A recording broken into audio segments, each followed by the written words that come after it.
All right. Hello and welcome, everybody. Let me get my light. What the hell? It's so dark. All right. Hello and welcome to the new edition of Meta Roleplayer Cast. Something or other. We'll find a good name for it. Joining me today is the lovely Mara. Also have Fate Hot. It's actually Fate with no D Hot, but I like the D, that's why he it's there. likes the D. Can confirm. And I also have Kolos the Dragon. So, yeah.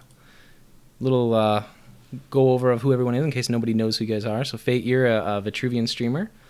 Yes, sir. I stream Vitruvian every day on my channel, and I cry for the Imperium because it was strong at one time, and now it's weak. But we still try our best. So, yes, I play Vitruvian. And you're still enjoying them, though, correct? Yeah, I mean, the deck that I have built, it's been good since the original, inception of it, and nothing really changed with the expansion. It's the exact same deck, and it still works. If it's not broken, don't fix it. It's still working, it's still beating everything. So has a little bit weaker matchups after the expansion, but still very good. Right on. Also, we have Mara. Mara, go ahead and tell us a little bit about yourself. Yeah, so I'm probably way more newest into Duelyst out of the group. I started in August, and I started with mainly playing Songhai and playing a lot of it with Wicked.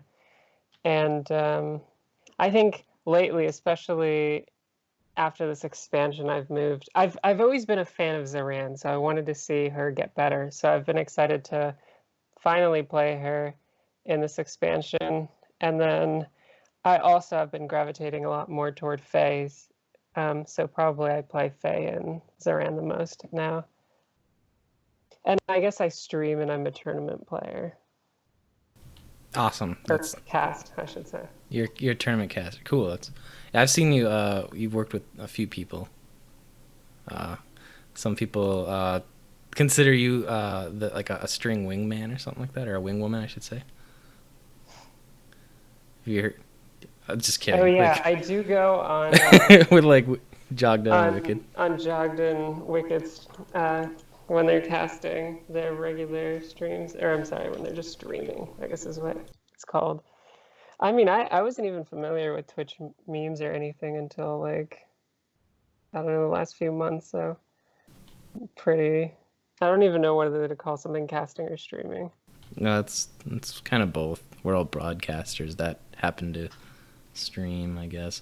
But no, I was just saying how people might have recognized you from other locations, as you have also abdicated the community card vote thing. I guess I don't know what it's called, what the name of it, but where we've all voted on the card power. Oh yeah, right. So I had everyone here, as well as about a total of 30 players, cast predictions for each of the spoiled cards.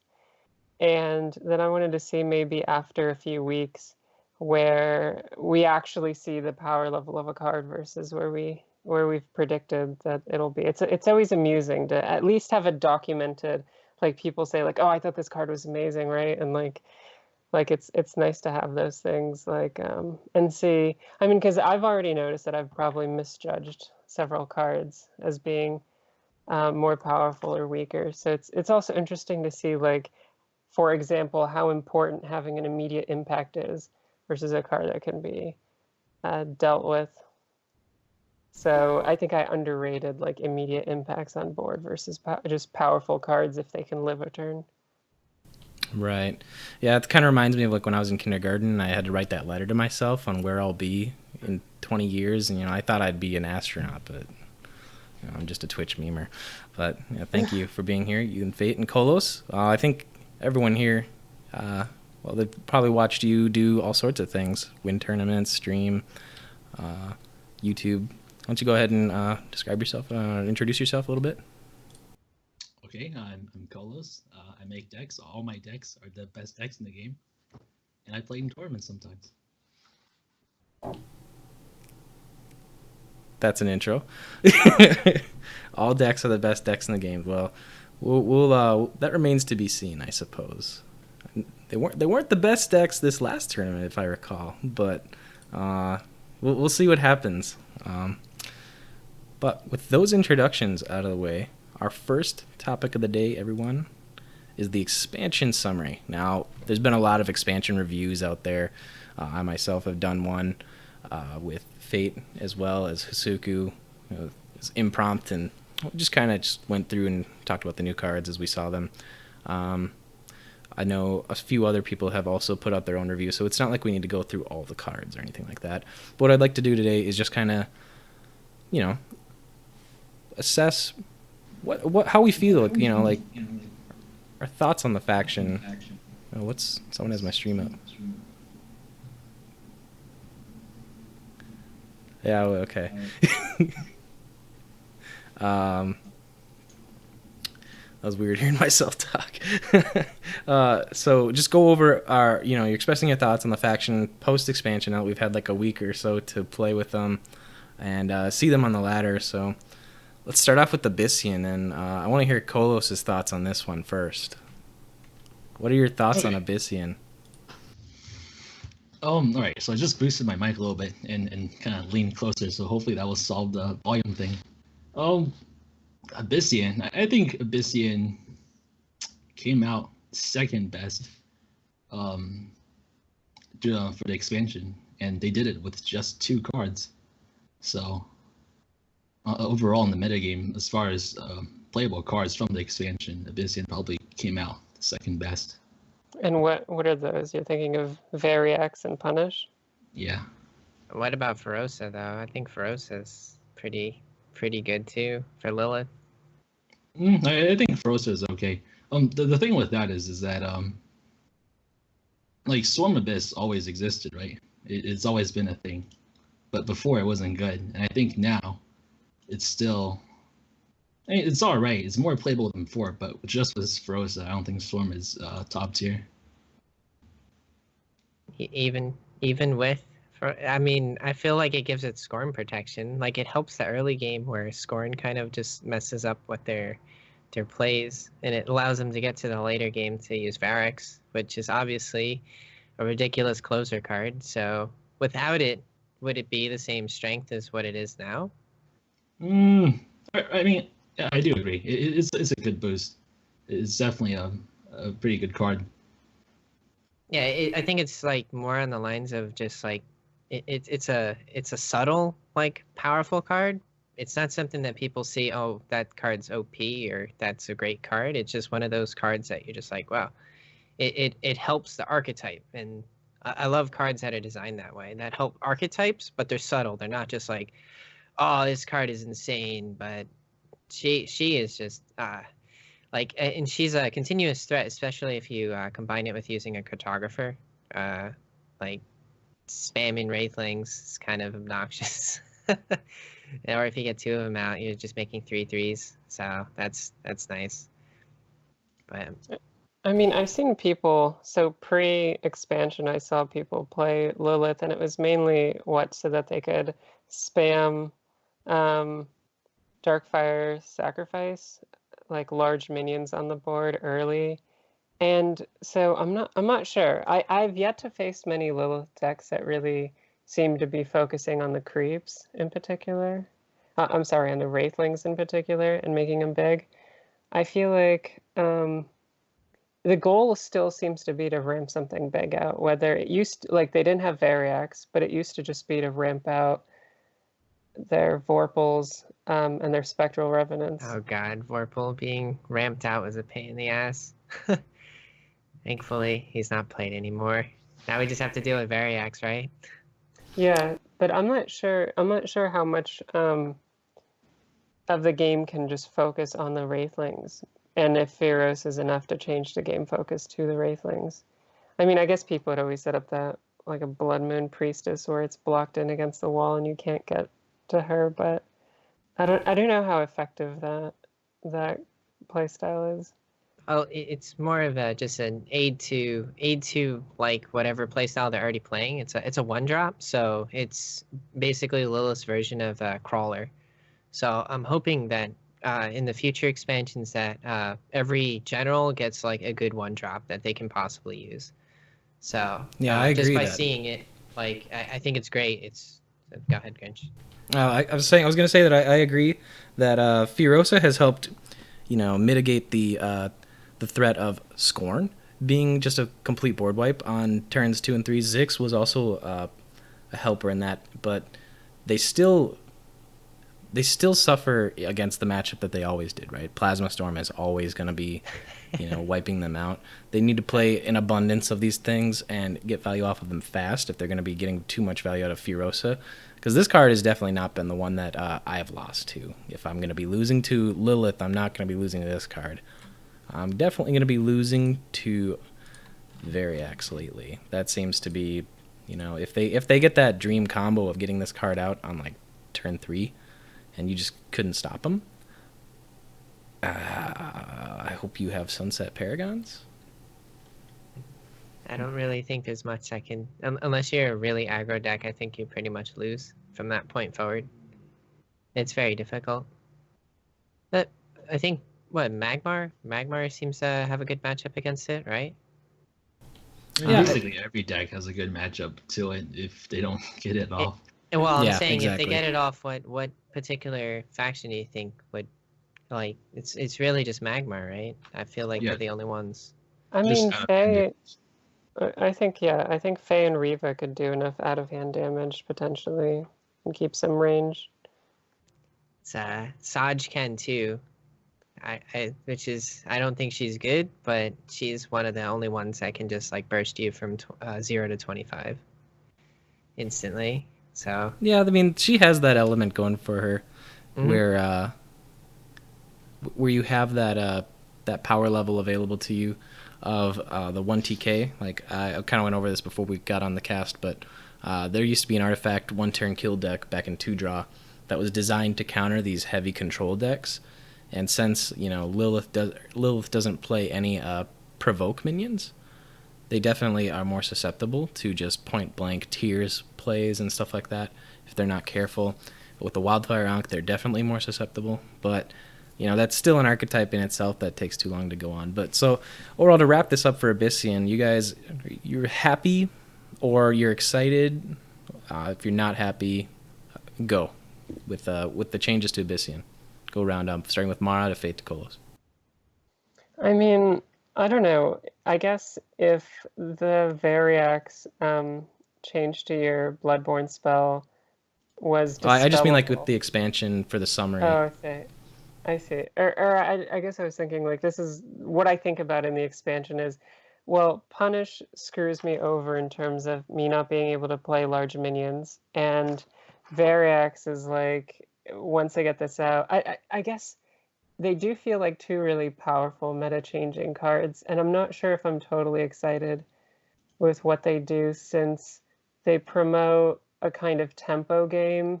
You have to kill them fairly quickly, and it's a liability to spend your whole turn playing a single large minion that's just going to be punished. And you have to kill them before they get a Variax out. I feel like these are the main, it feels like these two cards are the main changes to Abyssian, and it's really good for Abyssian. I think it puts them at top tier, but yeah, and it makes it hard for everybody else. All right, that's fair. Yeah, because like we've talked a lot about Variax and how it's helped Lilith, but it's not really that useful in Cassava. I have definitely never seen anyone pull this off in Cassava yet. That's something I still want to see, but maybe not. But definitely... I have. Kolos did it fun. to me, and I killed him for it. With Star's Fury? To me and I died. Yeah, he did it, and he did the Magmar cry as it happened too, because he knew he was dead. That's man. good. So, all right, so yeah. Fate overall, your just the summary of Abyssian for this expansion. I think they did a really good job for it. I think I wish all factions got the same love as Abyssian did in terms of both of the generals got playable cards. I think both Variax is playable for Cassiva, but I don't think it's viable. I think Punish, yeah, you immediately knew where I was going with this one. Punish is a fantastic control card for Cassiva. Lilith can run it, but it's not as good. I think this card's fantastic. Variax gave Lilith an actual, like, an end game. I felt like her end game was relatively weak. You're just spamming Revenants. That's kind of Cassiva's playstyle. And they're good additions for the game because now both generals are completely viable. Like, they're both great control, like, they're just control decks now. Like, we were complaining about that the Duelists didn't have control decks, and now two are created. One is more of like an answer or die type of control deck, and the other is just like it's a slow grind till death, and which is I hate it because I'm a Vitruvian player, but I think that everything Abyssian got was great. Even some of the cards we didn't go over, I think they were all good. And I think it's a great addition to the game. I thought they did a good job creating the cards. Right on. And Kolos, thoughts on Abyssian real quick? All right. Okay. It's I don't like Variax, even though I played the deck and I and I want more people to play it to spread the awareness. But I think Variax is kind of the same thing as the D-Shift deck in Shadowverse. If anyone's played it, it's a deck where in its existence there will never be a deck in Duelyst where you just want to wait for your opponents to wait out to run out of resources that can also beat this deck, because it's just so much value. You just cannot win the ultra late game as any archetype ever with no clear kill condition. And I mean, people talk about control in Duelyst, but I see practically every Duelyst deck archetype is either fast, mid-range, or slow mid-range. I guess with the addition of this expansion, there's an actual burn or aggro deck, because I see aggro deck is more of out-of-hand damage, right? A deck that doesn't fight for board control, because then if you fight for board control, then it's zoo, and that's kind of back to fast mid-range again. So the definition of control that most people have, well, for other card games, not for Duelists, for other card games, control is a deck that can answer opponents' threat and stall the game. And now, that's just not possible. You can't stall the game. In the last patch, in the end of the last patch, I made a deck that I called Control Argion. And it's a real control deck because, well, despite having Grandmaster Zir, it has no clear win condition except just stalling the board. And it's pretty effective. I think two people, I won the Grandmaster title with it, and Armorio also took a version of it. So that kind of deck, that particular archetype, Control Argion, is now it's not viable. Just replacing Solarius with Trinity isn't gonna win you games, especially with how many Lilith is out there right now. So overall, I don't like the design of Variax. I feel like before there's at least the rare unicorn deck where you could stall, but now that's not possible in an abstract sense. I kind of agree with that. Like Variax, for me, my thoughts personally, and the Abyssian as a whole, they got these elemental cards that contributed to the control archetype, but it's Duelyst. Like, it's you're never going to be able to control your opponent's board enough, because there are decks out there that do everything out of hand, and it doesn't really, because the healing isn't support. Like, we don't have Old Emerald Rejuvenator and stuff like that. So getting to the late game is now just defined in Abyssian as you're slamming Variax, rather than my opponent is out of cards, they're out of resources, I'm going to eventually play this Obliterate. Now it's like Lilith is Variax, and it's a completely different concept of control, and I think a lot of people have kind of missed that, because I don't know if anyone's played Magic or Eternal, where blue decks and stuff like that, they literally, every single thing you play, they get rid of it. Every single thing, they just get rid of it, and they're not even doing damage to you. They're not playing creatures, they're just literally removing it because they have like one card in their deck, and they eventually just kill you with that because you don't have anything. That's kind of how Cassava works with Obliterate, I'd say, but Variax is not the same thing. She's just something that can come out, and now nobody can answer it enough. No one can be efficient enough to answer this thing. You need 20 unicorns to stop this thing, and then you need damage on top of it.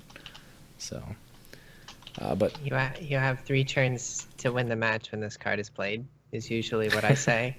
It's just, and then after that you just slowly lose. Yeah, I would agree.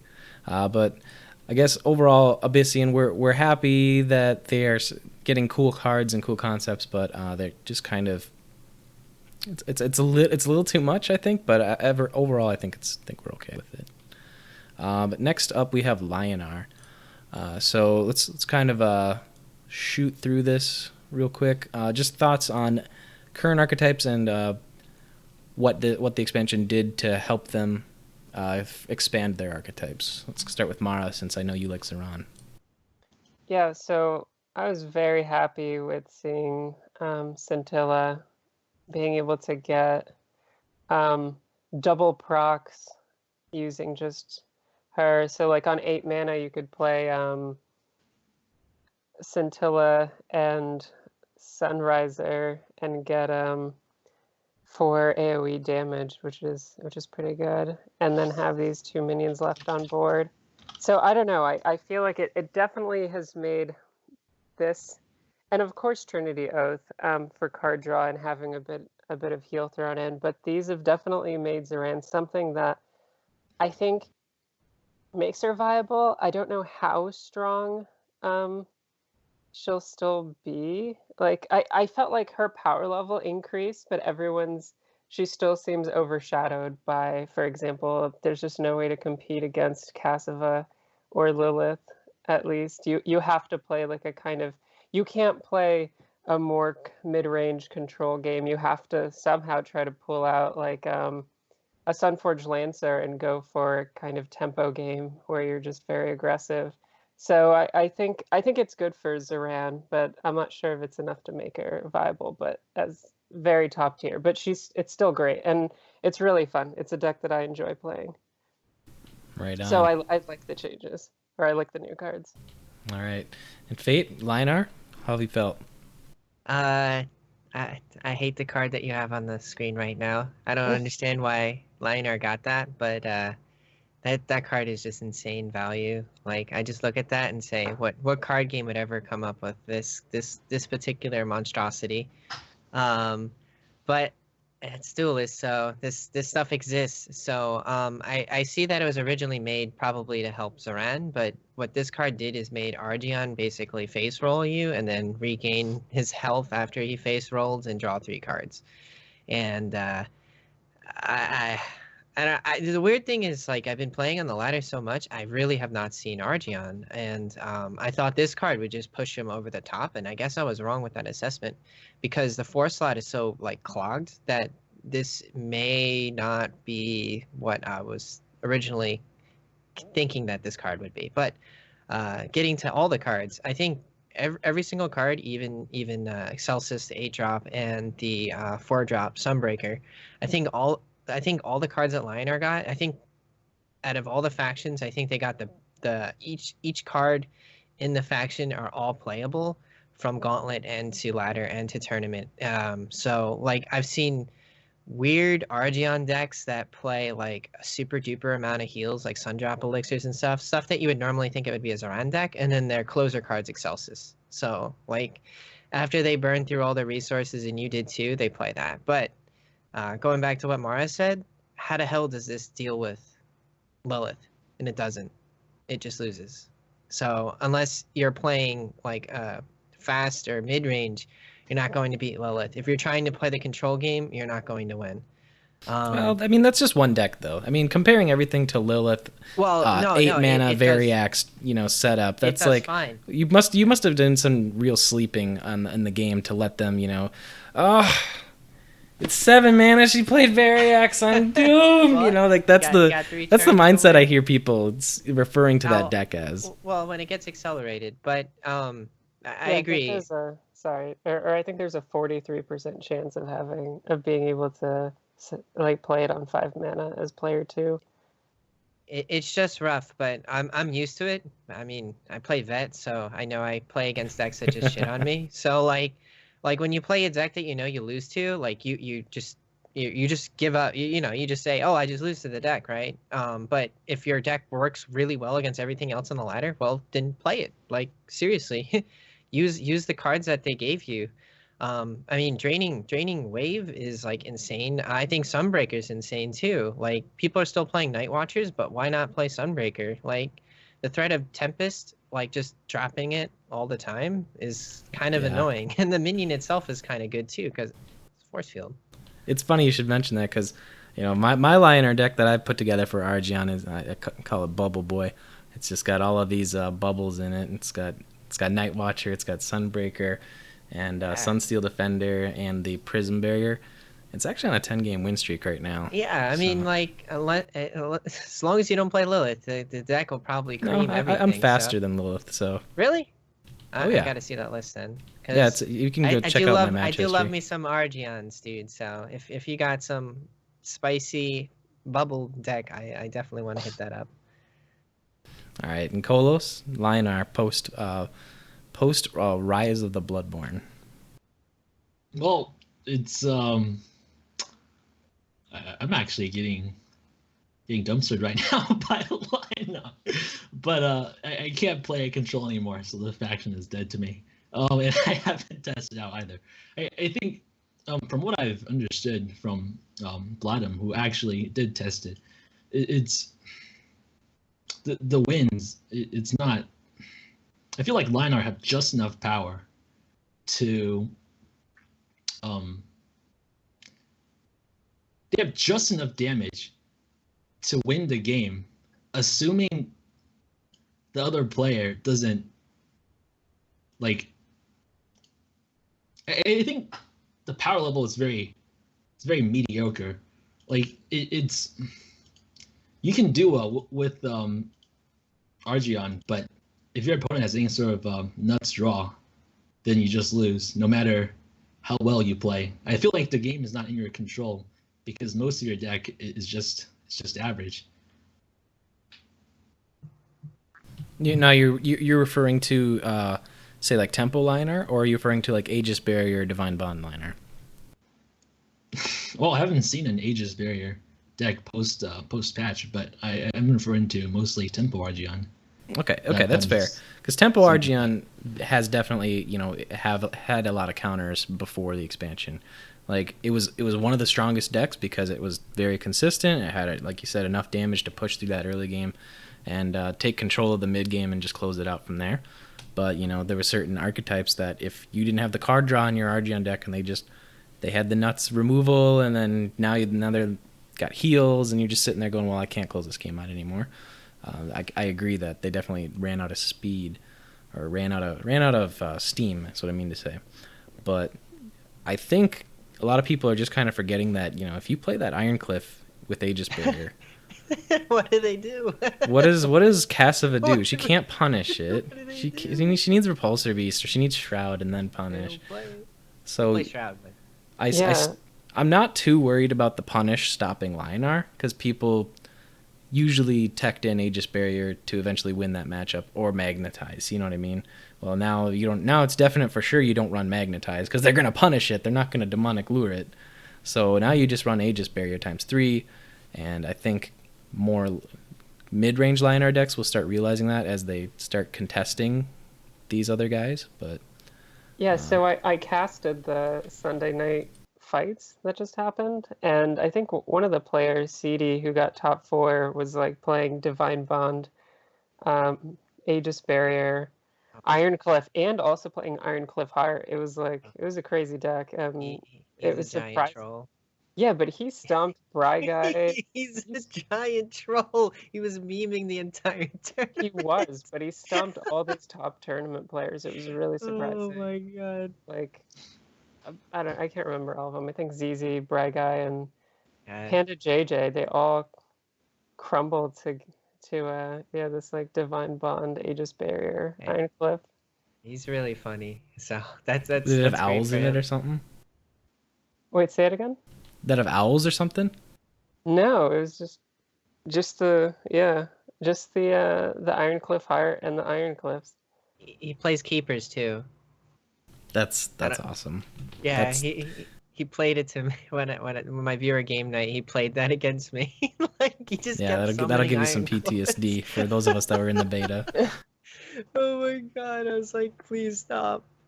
But I yeah, don't like know. Magmar can't do anything against an Aegis barrier. Yeah, but Vanar can, as we see in chat. But we'll get to them in a minute.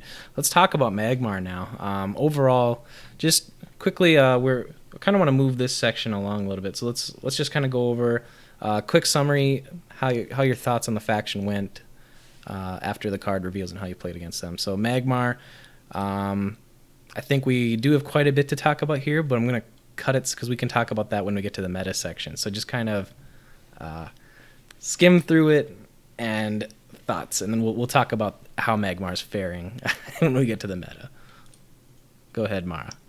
Okay, yeah. So I think they got incredibly powerful and uninteractive cards, and this is the one faction that I was not very happy to see the cards that they got. I was just terrified, and I've been terrified, especially Entropic Gaze is just like so absurd. And like it seems clear that somebody wanted to make Decimus like a viable card, and to combo with all these new cards.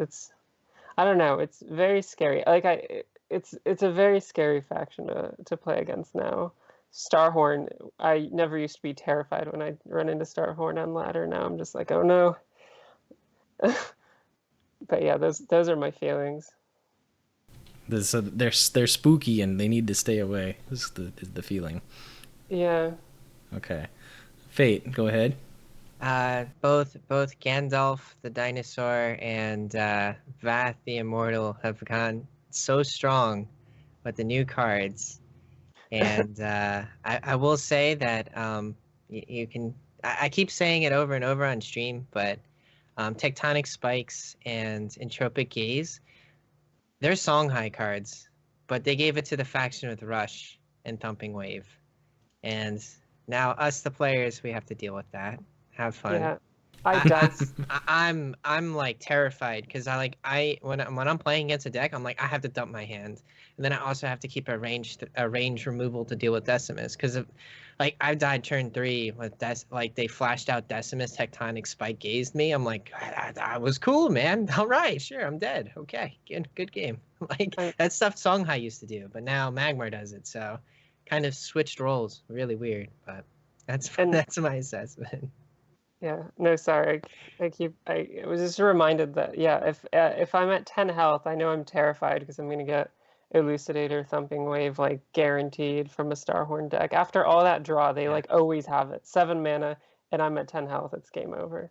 But all the cards that Magmar got, yeah, just because I didn't even, like, go over it. But I think all of them are good, too, so I think they made out.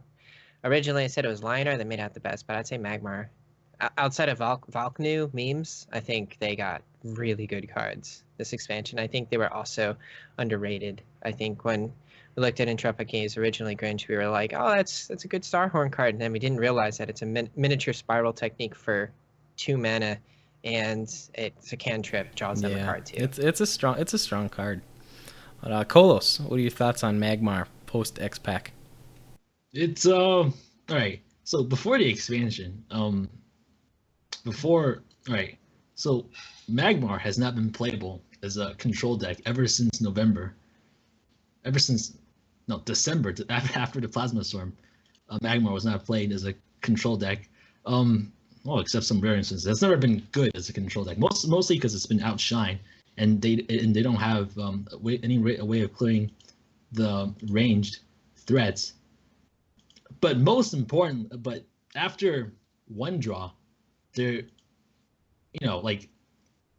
it's not possible to play them as a control deck because, I see the factions, the factions is kind of like the Wizard of Oz, where each faction has their own weakness on why they cannot do a certain thing. So Abyssian can't dispel anything, so they can't be a real control deck. And then Lionheart didn't have card draw until Solarius. But the thing with Magmar is that they can't be controlled because they have no card draw. So I was super excited that they're finally gonna get card draw, but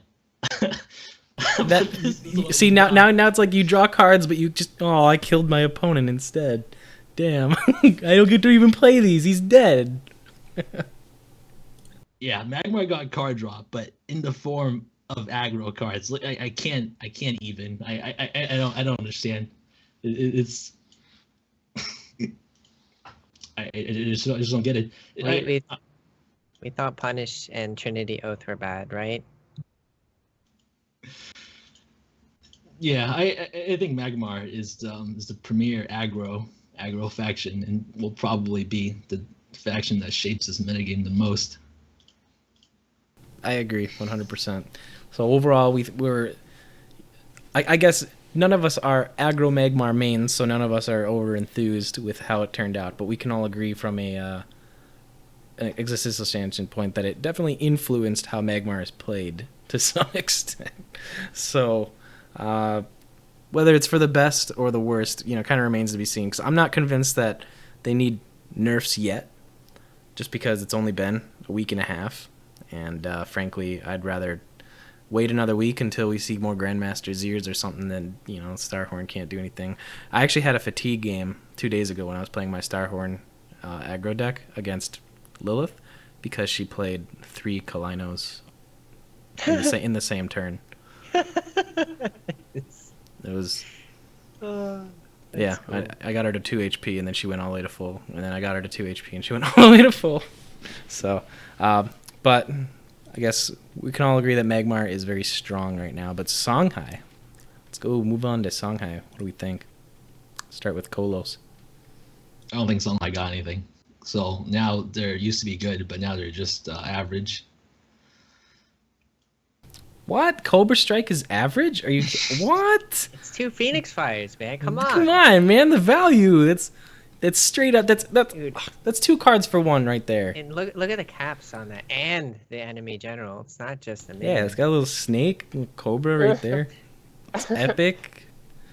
No, I agree. They definitely have. They're not the strength that they were, because like they can still play that aggro Riva style quite a bit. But it's like then they have so many competing card slots now. Like the new 3/3 is another 3-drop. It's like they literally just have the book, the market cornered on 3-drops. They're just not what they were. Fate, real quick. Outside of obscuring blows, Songhai got nothing. I think maybe someone will make some dank Geomancer deck, but. Outside of that, I think Obscuring Blows is the only card that will help both Reva and Kelios. However, if everyone got like the bee's knees, then how does you compete when your card is just mediocre? And that's the problem. Is Songhai was struggling already after the Mana Vortex nerf. They were kind of trying to find an identity again, and it feels like these cards were made when Mana Vortex still gave a draw card. And now the nerf happened, and then I feel like the card may have, they totally forgot, Cobra Strike, maybe we should have, and draw a card or something to help that card, because for 4 mana, I don't think you're throwing that out, and no one's playing Vortex anymore. Yeah, I kind of agree with that statement, too, because overall, I won the race to S rank playing Songhai when I went to Diamond, and I did well. I caught people off guard with the Hammond tech, but trying playing that in the resulting days after that, no, they were ready for it. The same thing happened before. I'd play minion, I try to buff it, and if I don't have minion and I can't out of hand it, I just lose. And now Songhai, they just got a ton of tools to buff minions, and not really any minions that are outstanding. We'll go to Mara here before I can finish that statement. But Mara, what do you think? Yes, I agree that Obscuring Blow is the most so far what I see is the one kind of interesting card. It's cool to make your Chakri not take damage or your Spelljammer not take damage, and turn it. Also, I believe now it would just playing Killing Edge on it would draw you a card, right? So it's kind of cool, like to see this card and some synergies. But yeah, I agree. Like I think it was good that because Songhai was top tier before the expansion, that they got, let's say, cards that promoted other kind of play styles or different kinds of decks. But with the Mana Vortex nerf, which was really just removing it from the game because now it's not a viable card, I feel like it could have either been done more subtly or even right now if it was returned to what it used to be. I'm not really sure. It would maybe bring Songhai, like give them a competitive chance or something. But now they feel extremely weak. And a card like Twilight Fox, I thought was really cool when I first saw it because I thought it was a neutral card for some reason. So I thought Saj could play it. But then now I'm like, wait, I'm not sure why this is a Songhai card in particular. And then also, like, Fate mentioned this as well, but I'd like to see somebody do something with Geomancer. It's a cool card, but I don't know. And I guess in terms of Gauntlet, okay, so you put up Whiplash. In terms of Gauntlet, I think Whiplash is a good like late Gauntlet, a card you play later on in one of your higher mana cost turns in Gauntlet. So I don't know. I mean, Reva's still boss in Gauntlet. Yeah, they've got that Gauntlet market cornered, just like now Magmar has the draw card market cornered and the burn market cornered. It's like they gave Songhai these tools to make a interesting burn deck, right? Like this guy, every time you Bloodborne spell, you'll deal 2 damage. Maybe that's a unique play. However, on 4 mana, if I'm not keeping up with the 10 damage I just took from Magmar, it's 2 damage in developing my Bloodborne spell and no inner focus on this guy. It's just like I feel bad. I feel bad, man. So this card was definitely disappointing, as well as the I don't even know its name. I know it's 3 mana. What's it called? Here it is. The Twilight Fox, the one with like some of the best art. Yeah, it's so beautiful, and the card sucks. Astral Crusader, just both of those cards are in the same boat. And why is random? I don't understand this really. Yeah, the random part really kills it. I definitely pulled something to my back that I didn't want to when I needed to do this play in order to win the game, and it didn't work out. The minion eventually killed me next turn, so it was interesting. But overall, I guess we can all agree that Songhai just kind of fell flat this expansion, and maybe that's fair to them, as in one of the decks or one of the factions that have literally dominated the meta for months and months and months. So maybe it's fair to them, regardless of our thoughts and feelings. But I think we all just agree that we wanted more for them. But next up, we got Vanar. Now, to my understanding, Solifid's #1 with Vanar right now. And at least he was this morning. I don't know what happened between now and then. Mara, I've run into your Fae deck. I've seen lots of people play Fae. I've played Fae, and it feels good. I don't know. Let's go around and start with Fate. Who did you say is #1? Solifid. Is that his name on the ladder? Just messing with you guys. So I think all the cards I got were very good. The Concealing Shroud deck is I was expecting this to exist just because of like lore master abuse and whatnot. So I saw this and like immediately when I saw the card, I was like, oh. And then they got the Frosty Beer. So I forgot the Frost Corona, whatever I call Frosty Beer. I don't know why, but so those 2 cards, just abusing that with Lore Master makes some really weird control deck that makes your opponent play around you, and that's kind of like I said, like Lilith and Cassia are like the only control, but I love the cards that came out. I think they made out well in terms of like the cards they got, and outside of a minion that's kind of lackluster. and the Grandmaster that should be 7 mana, not 8. I think they made out really well. I agree. I was kind of just thinking on that meme and the frosty beer, and it's kind of true, right? They give you beer and incapacitate you. Yeah, no. I guess everyone can't. Nobody can outdrink Faye because we are all effectively lightweights. We have one and we're done, man. We're one and done. Mara, what are your thoughts on Faye or Kara right now? Yeah, so I really, really love the design of the Vanar cards. I think they're all super cool and interesting. I guess Vanar has always had weird cards, cards that do weird things and minions that do weird things. It's kind of like you have so you have Juxtaposition in Songhai, but you have Heart Sister, and in Vanar. So like it's like you have these minions that do the things as opposed to the spells. And I think now, after the way that Vanar is playing, I think it might be currently my favorite faction. I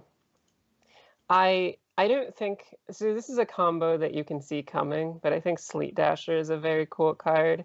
You can put a Boundless Courage on this, and if you don't answer this and they can attack next turn, Boundless Courage. I've had situations where I'm like, oh no, I have no dispels or no way to kill this right now. Like basically just wipe my board for with 2 cards. It's a pretty fun combo to see. And I've taken 5 damage, and this thing is a 5/6.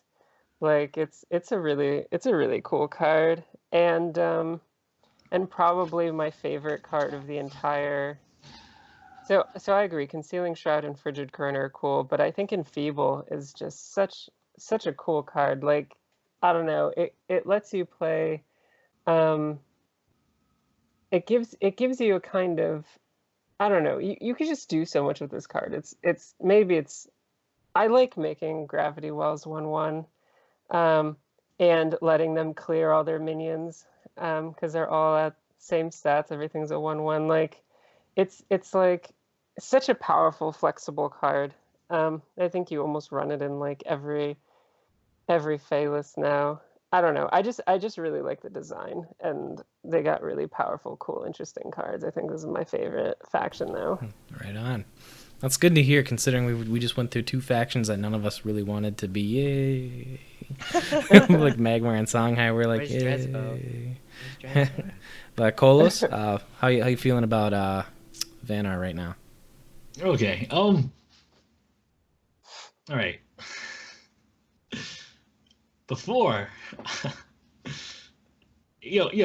thought it was a popular consensus that people like playing large minions, and it's super important that people must be able to play large minions that's high statted creatures above 5 mana specifically. But then we have Enfeeble, and oh man, it's just why have this card if now people can't play large minions anymore. What's the big idea? I think that this is mainly, this card makes it so that playing Ironcliff Guardian isn't that good anymore, as well as, that was really the large minion that was played before. I think Dancing Blade isn't that good either, because it's simply just not good enough to clear a 2-drop. You also have to get at least 1 hit. It has to trade into something, Dancing Blades. And I don't think it's that good to beat just regular cards either, because every card in Duelyst now that's played has some sort of effect tagged onto it, right? And making them 1/1 without killing them doesn't really change anything in effect to what they do in the game. I don't know. One of the problems with Duelyst is that the removals are not all factions have access to top tier removals, and Vanar was a faction who already had very good removals, but now they have even more and better removals. So I guess they replaced Aspect of the Wolf. Maybe. I don't think anyone runs that anymore because Walls is dead too. Yeah. Yep. I agree.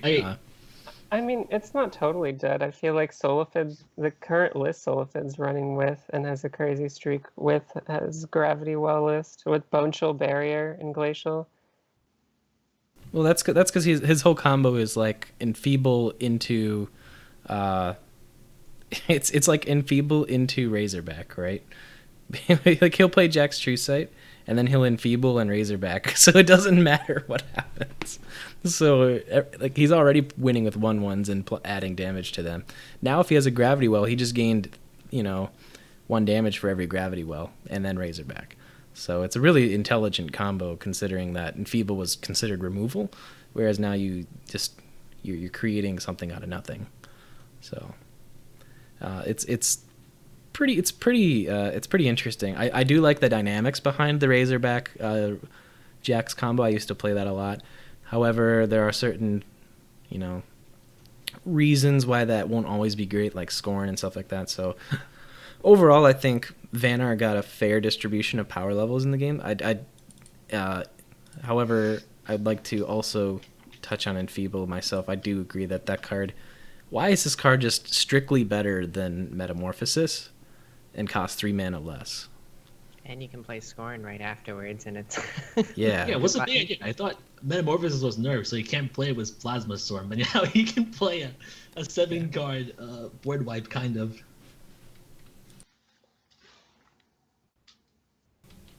Yeah, I guess the caveat is just that when you play this card,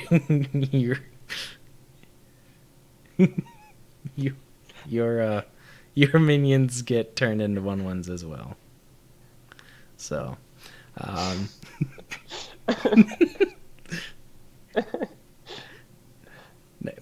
next up we have Vitruvian. So let's go ahead and talk about Vitruvian. No, please don't.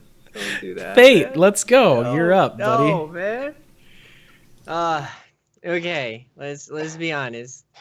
The cards we got suck. All right. They all suck. The Grandmaster sucks. The gift sucks because it's too expensive. Divine Spark is what the hell? Why does that even exist? Stone to Spears is a -1 that you can meme someone to get a win with it, but like the only good card and like the actual decks that are played right now is maybe Gifts for Asajj OTK, maybe Stone to Spears, maybe if you're just trying to meme someone, but I think a -1 is terrible, and Grandmaster Noshrak, which all he does is make you win 1 turn earlier, which I'm guilty of that card winning the match, but yeah, I see where they were going. They were going Asajj support, but it wasn't like, why didn't they just throw a bone? Why didn't they just make Divine Spark Science Second Wish? Like, why couldn't they make it 2 mana? It's such expensive card draw, and I'm sad, but at the same time, the deck that I'm playing still functions, and Noshrak has been a decent addition to the deck. So the expansion didn't give me any new decks, but it did make my deck, I guess, a little bit better. I don't know how to make that assessment because meta's still shaping at this current moment.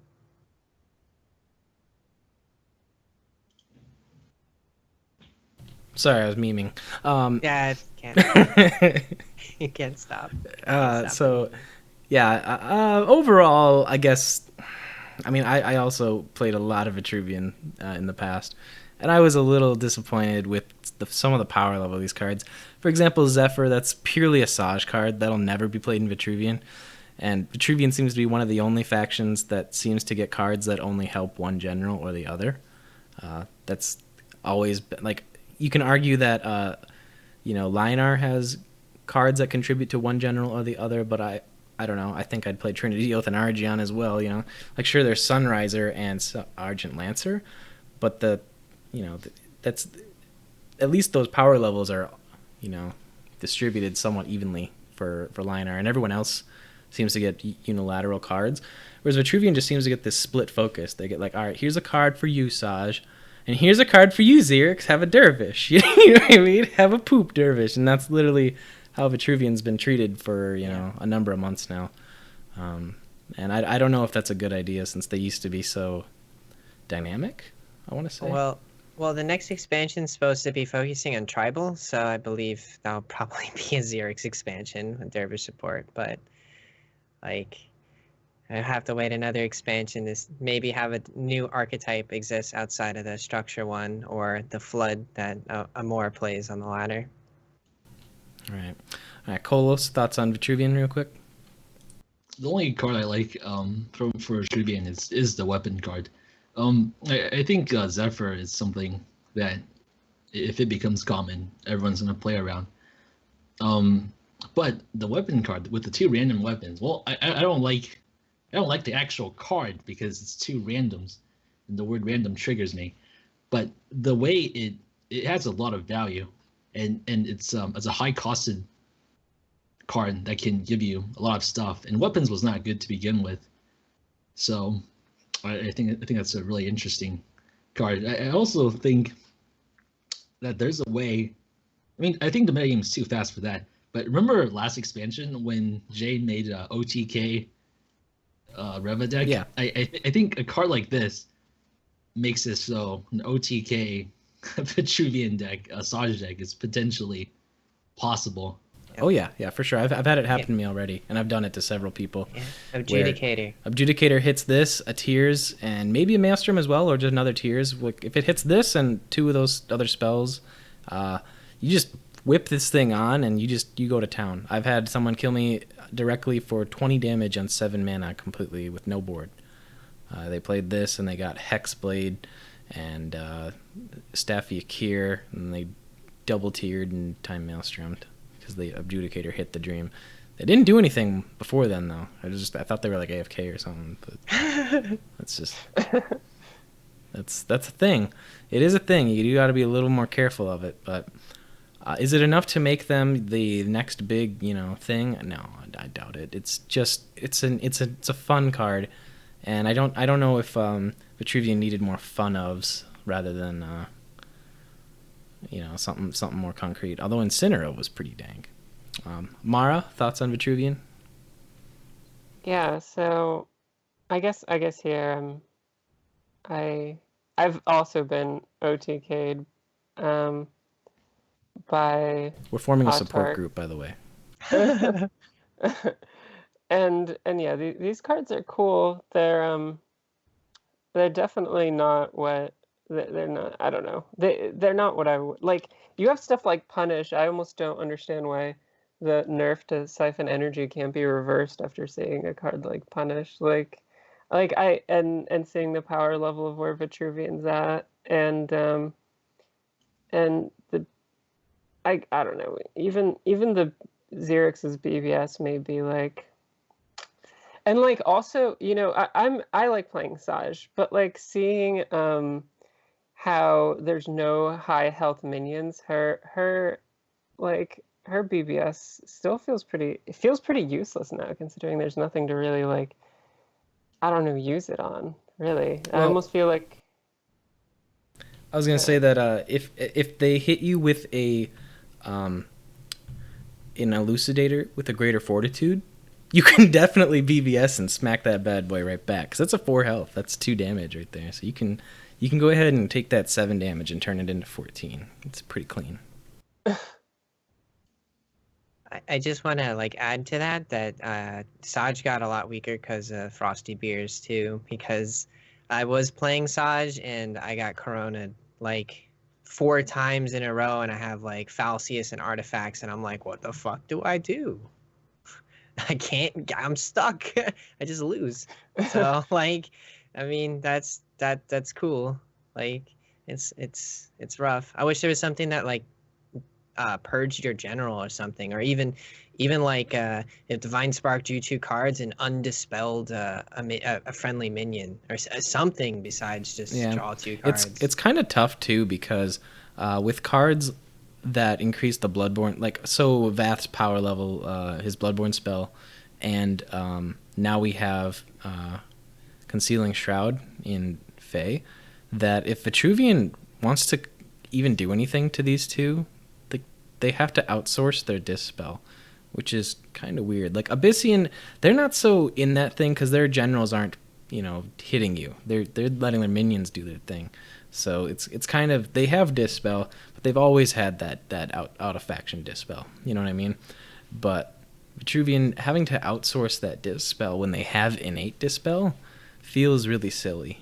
Like I have a card in my faction that could dispel this general, but I just can't use it. I click and drag and it doesn't work. So hopefully more love comes to Vitruvian, but right now I think they're pretty much the worst faction out of the expansion. I want to make a note about a potential. I mean, you just gotta grab the little things, right? I think now that I think Dervish Bed didn't get nothing out of the expansion. I mean, Stones of Spears is pretty bad. I'm not talking about that, but like all the other faction got so much cool 4-drops that I don't think anyone runs Nightwatch anymore. So that's pretty good. I'm running it in like almost every deck to stop Magmar. Don't you worry. I've faced them all the time, and I hate them for it. Oh man. Yeah, it's awful. I got it in like every deck that I want to play seriously. Smack your head up against the wall. It puts in a corner and can't do anything. Yeah, it's pretty bad. Nightwatcher gimping half of a faction's cards feels bad, man. Well, now Magmar's feeling that pain a little bit too. I can't lose a thumping. No. I'll just kill you with Tectonic Spikes, Decimus instead. Exactly. They got that alternative going for them. Score 1 for Magmar. But that kind of wraps up the expansion summary, so thank you guys for your opinions there. I did just want to go over this briefly as a kind of preamble before we go into our meta discussion.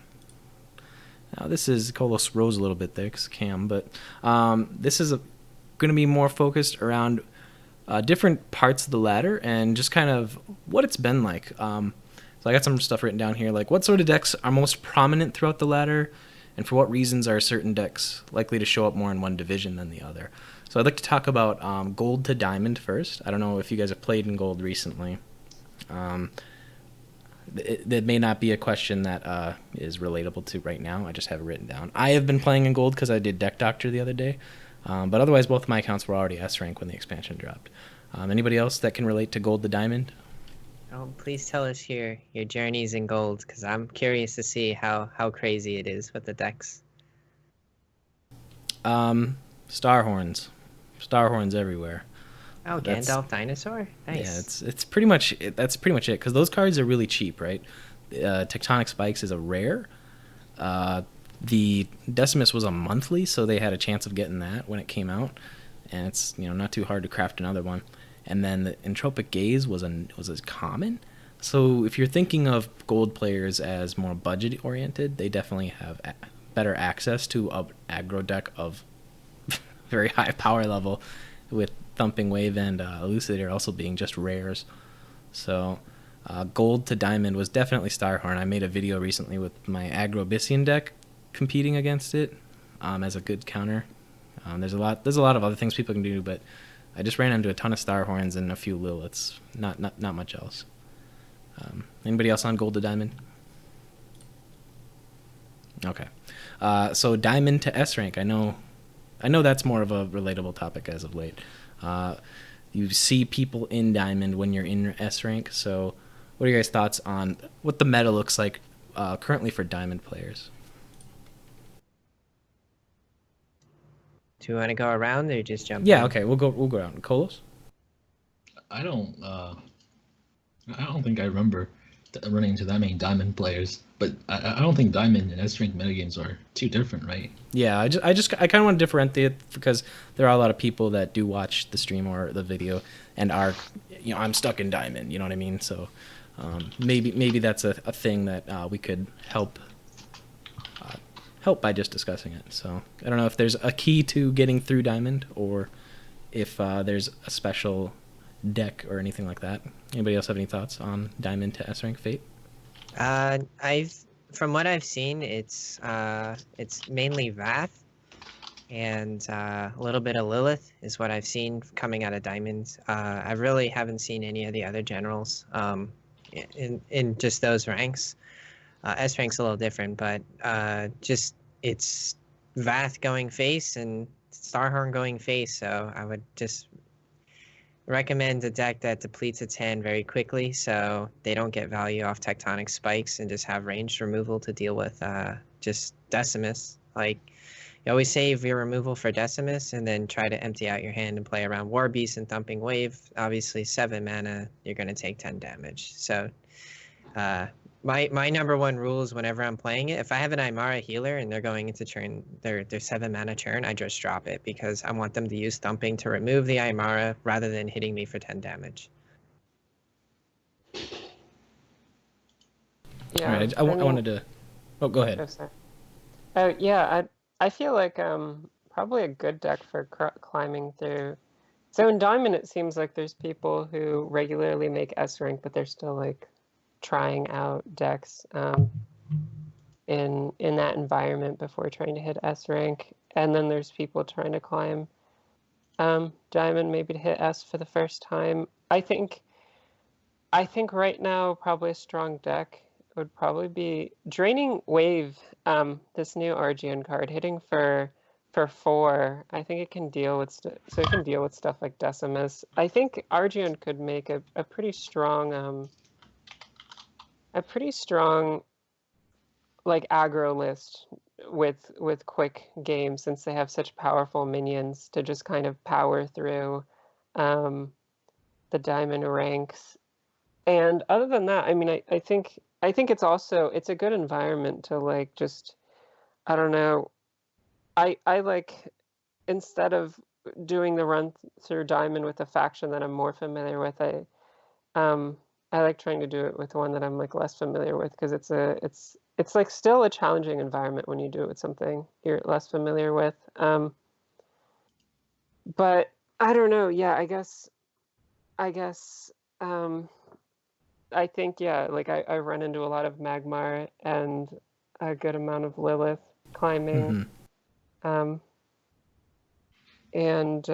Lilith is like probably a good deck as well to play during that climb.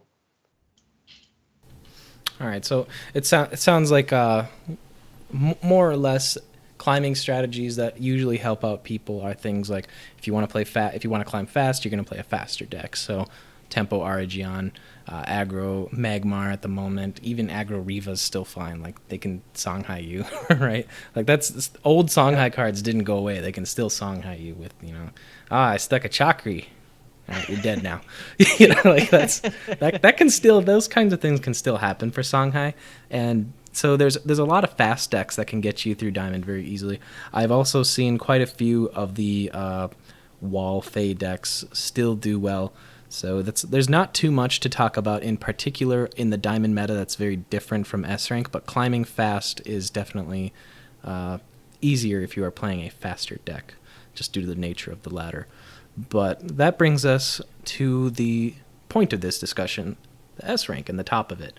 I'd say talk about just what is performing best in S rank. Like, what is performing best, and what do you guys think about the best decks? Like, I want to hear everyone's best deck that they think is performing the best in S rank. And this isn't just, well, it's Solifits, who's number one. It's Solifits because he's number one. Huh? What? What? I just said it. So let's talk about what the best decks are for the top of S rank. Kolos? Well, I've already crowned the best deck in the game, so it's clearly... Oh, this is true. Never mind. Why are we even having this discussion? Let's go to the deck of the week. Let's go to the next one. And the next Kappa. discussion. No, but the deck that I think performs the best right now is probably Kasiva. It's actually easily easily Kasiva. I think that's gonna be the tier 1 deck coming With or without Scorns? without Scorns. I think it's the one faction where you don't need Scorns because you have so many pings ready. I will say that I'm pretty serious about Lilith being the best deck. I think Lilith as the deck is the most oppressive. It's the deck that makes you feel the most anger to lose to, and therefore, in that regard, it is by far the best deck in the game. Puts you on tilt and then makes you lose more games. I feel you, man. Exactly. Like it's just like how every single game that you miss a 2-drop, you feel, It's personal. I mean, maybe it's just me. Maybe it's just me. I know those feelings. I whenever I miss turn 1, I just it's gonna be a game, and sit back and twiddle my thumbs and salt and ban someone from chat. But no, I agree that it's definitely a deck that makes you feel pretty bad. But Fate, what do you think? What's the best deck right now? Solo fits decks because he's number 1. Okay, sure. No, I I don't know who he is, Mara Nudes. But no, I was gonna say it's either between I think Starhorn, his burn deck, or in all honesty, I think Solo fits. Not the one that he's playing now with the walls, but the one that he was playing with the spell recursion with the Lore Masters and the Frosty Beers and the Concealing Shrouds, and that deck is so difficult to play against. It puts you in such an awkward position, and I just when I play it, it feels like you're just grinding yourself against the opponent's general, and then you're like, oh, I can finally push for like lethal, and then they throw a shroud up, and you're like, oh, okay, well, you're just gonna use your Bloodborne spell 4 times on me, and then I'll die. And I want to point out that Solofid's deck doesn't actually run Concealing Shroud. his Lore Master deck did. The Lore Master one, yeah. His The current new one, deck that's 23-2 actually I haven't doesn't seen run it. one. But that's the wall deck, right? I haven't seen him, but in regards to his wall deck, I think he's just taking advantage of people taking Scorn out of their decks at this current moment. So he's abusing the fact that people aren't playing Scorn. Outside of I think FaZe are still playing it, but I mean, I think playing against him in a mirror is just is impossible. But I think both of those Starhorn, which would be more towards of something similar to Smash Things, not with the Merc Bloods, but something else. I think that he just likes that card, but I think both of those decks are very difficult to beat. It doesn't matter what faction you are, and I think the Lilith deck's strong, but I don't think they're as strong as those two. All right, and Mara, what are your thoughts on the best deck right now? Yeah, so I think that the two best decks are, well, now I'm gonna take a bit of both, but I think Cass and Faye, okay, so like Faye just said, having people taking out stuff like Scorn, especially because you don't want to scorn your own enfeebled minions, or I don't know, just having people take this out maybe makes a wall deck more viable. A wall deck, I guess, is weak to Plasma Storm, so Magmar, and I think the kind of Lore Master Shroud deck, I think Faye has a weak matchup, maybe in general to Cassava, I'm not sure, but I don't know. I think it's a mix. Maybe Cassava beats Faye, but Faye has a pretty strong matchup against everybody else. Unless you're running Wall Faye, then you have a weak matchup to Magmar. So I don't know, Faye and Cassava. Okay, I'm actually of the opinion that Faye is probably one of the best ladder decks, just because it has the most general matchups. It has good matchups against just about everybody. I don't agree that people have been taking out Scorns. I think Fate has a confirmation bias because he plays Vitruvian, and Scorn is literally garbage against him, so nobody ever plays it. That may be true for that. No one plays Scorn against Vitruvian, but I definitely have put Scorn in my decks, and I've seen lots of Scorns played against me. I played Lilith quite a number of times, over the past couple days, and I think I got turned on curve scorned by just about everybody. So I don't know where this no one's playing scorn BS comes from. But against maybe not against me, but I just in general, I just feel like people are cutting it because that was kind of the slot in your deck that you know, like it was like kind of a tech spot, so you're putting the new cards from the expansion in. So there'll be like a leeway of a time period where people have it out of their deck and then they put it back in. So I think it's just you notice what the meta is, and then you kind of change the deck to it, adapt, and then when people realize what you're doing, then they switch it back. Then you switch back to your other deck. Okay, so someone in chat. So I'm defining Fae as more of a stall Fae, one that will run the Concealing Shrouds and perhaps a White Asp and smack you with it continuously, and then get good value out of all of their minions because of that. And Meltdown. Yeah, and Meltdown's cool. Yeah. Oh, yeah. Meltdown's, Meltdown's cool. About that Meltdown. How about that 1 in 5 Meltdown proc? Oh, that felt so good. I know. I was so upset. I gave you that. I gave you the genuine Hearthstone experience, so you don't have to actually go play Hearthstone. Yeah, Ragnaros hit me in the face. That's why we have Meltdown. So every time you see it, you go, oh yeah, that's that Hearthstone feel. Oh, I'm so glad I'm playing Duelyst, because this is gonna happen to me 1 in 20 games, whereas in Hearthstone it happens every game. So that's why I think Meltdown is in our game. It's a good reminder of why you shouldn't play that other one, right? No, man, I was not even really upset with that because I stepped forward in regards to that game. I didn't have to step forward to actually do that, so that was just a positioning thing, and I didn't respect it. Now you tell me I play against Fae, I'll respect that card every single time I play against Fae, just because of what you did to me. So thank you for that. For those of you who don't know, he had a board of like five minions and had 11 HP. I was Fae. I had 8 mana. I was within reach to strike him. I had like 5 HP or something. I played Meltdown. I Bloodborne spelled, and that did 9 damage to him. And I walked up and smacked him. That's what happened. It was pretty MLG. I'd like to thank all of my fans and followers for all their supports, because I earned that one with my skill. But no, I agree that Fae definitely has a stronger hold on the meta. But we have some data here now. This was taken pre-expansion. People predicted cards. Yeah, so I had about... Oh, sorry.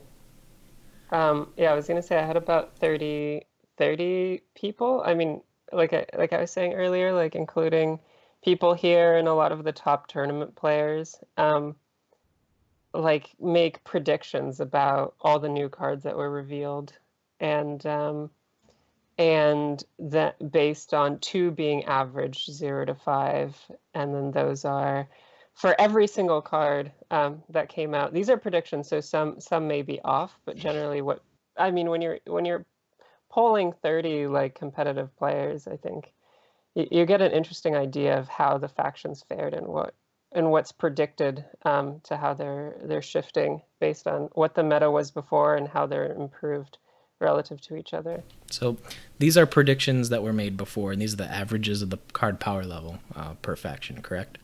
That people predicted how powerful these cards would be? Yeah, so yeah, those averages there, just taking the average of all those particular cards, what people voted for them. So what this data tells us is that we had these thoughts without any actual gameplay about these cards. And how do we feel that this data is actually related to what we're actually experiencing? Do these numbers line up for anyone? Is Magmar performing the strongest of every deck? I mean, I guess it doesn't show that Magmar is the strongest, but that they got the strongest boost. So wherever they're at before... Well, right, I'm saying, but compared to what is in actuality of like the meta as far as power level goes, do the cards that they got actually put them at the top? Is what I'm asking.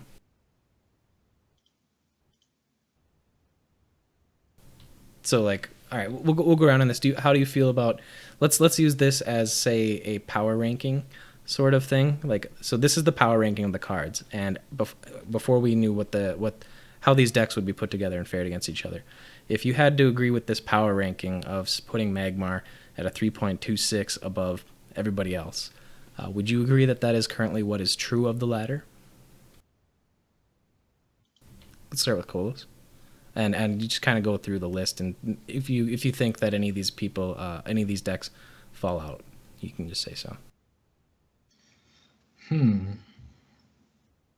I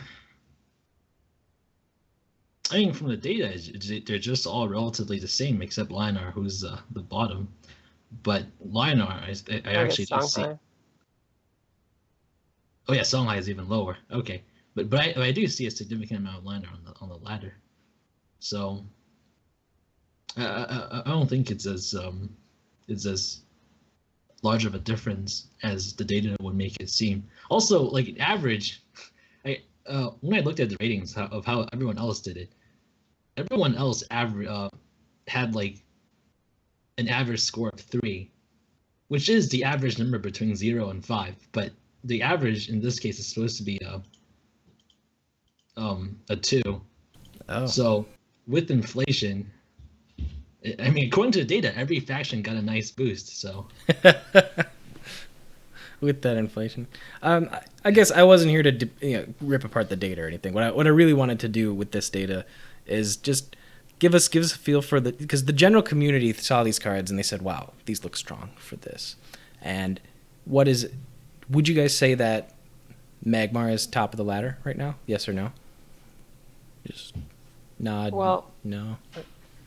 I mean, I think right. So this data shows like how much of a boost each of the factions is going to get based on how they were doing before, right? So so if Magmar wasn't at the top before, they got the biggest boost, so they're going to be near the top. But if Abyssian was already, so Abyssian is the second highest value here in terms of like they were second most favored by the new cards that they were released. So they got the second highest boost from the expansion, but they were already so high. Like Haspa was already such a strong, so that just really seals their position at the very top. That's kind of how I see the data. And okay, then, that's a better way of looking at the data than how I was looking at it for sure. Definitely an easier to interpret than how I would say it. So given that, would you say that so Songhai got a 2.21 average rating? They got the lowest rating from all the cards in the expansion, and I agree that those guys and Vitruvian got the shaft in terms of cards from the expansion, but I don't feel that Songhai is performing the worst after the expansion. I feel like Vitruvian is still performing somewhat lackluster, but I guess would you guys agree that these power levels are actually close to what is related? Did everyone get this a boost across the board? but that and what you just said makes sense, right? Because like even if Songhai got a weaker boost than Vitruvian slightly, because Songhai was already so much further ahead, it's not going to hurt them as much as Vitruvian getting the second worst boost and already being pretty weak. It's going to be like they're going to be lowest probably then, right? Yeah, it's relative to what they already were. Okay. I think Lionar, that number seems a little low for me. I think they're a little bit stronger than that number actually is. I'm guessing maybe one or two particular cards kind of tanked their actual overall number, but I think I do agree with what's shown here outside of the Lionar. Okay. Yeah, I could see that. So I guess Kolos and you said that you kind of agree that they all got the same boost across the board. Yeah, I think the ladder frequency. I think the biggest dip is Songhai, and the largest increase is Magmar. So I think it fits data. All right, that makes a lot of sense. All right, we have someone I think looking at averages misses that decks don't need to include all these cards. Getting a single 5 and all 0s may boost a faction more than getting all 3s.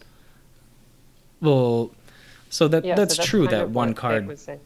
That's true that one card, like for example Magmar, they're auto including 3 of the cards out of the set, but 2 cards are pretty much have boosted the power level of the actual deck, that archetype that they're playing quite significantly, like Entropic Gaze and Tectonic Spikes, whereas Vitruvian are literally only playing one card out of their whole set in most of these decks, which is Noshrak, and their power levels still did not go up that much.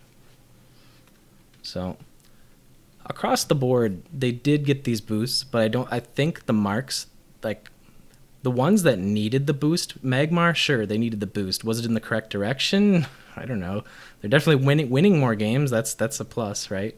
Like, if you're winning more games, then they're doing something right, but was it the direction that people wanted it to go? I don't know. They had this slow, control-y style that they could bring, because they had explicitly the best removal pre-punish, right? Natural Selection, Eggmorph, Plasma Storm. Like, those are that combo in your deck, and Thumping Wave even. They're just like the best removal across the board.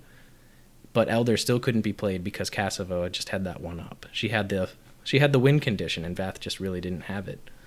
So, I guess what I'm trying to say is, were these boosts correct for what we wanted, or how we think the game should be going?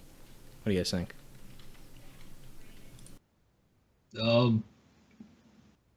Sure. I mean, but like, for example, I don't know. Well, Cola's pointed out before, like, and I think we've all said to a different degree that, like, it's the game, the way that they were boosted was by, I guess, kind of punishing large minion play, and pushing for a more tempo aggro game. So yeah, in the way that they were boosted, in general, not only were they strengthened in this way, but across the factions like this, but they were also strengthened toward a faster game, it seems. And Fate? I think that the direction is good in the terms of that they're trying to make more generals viable.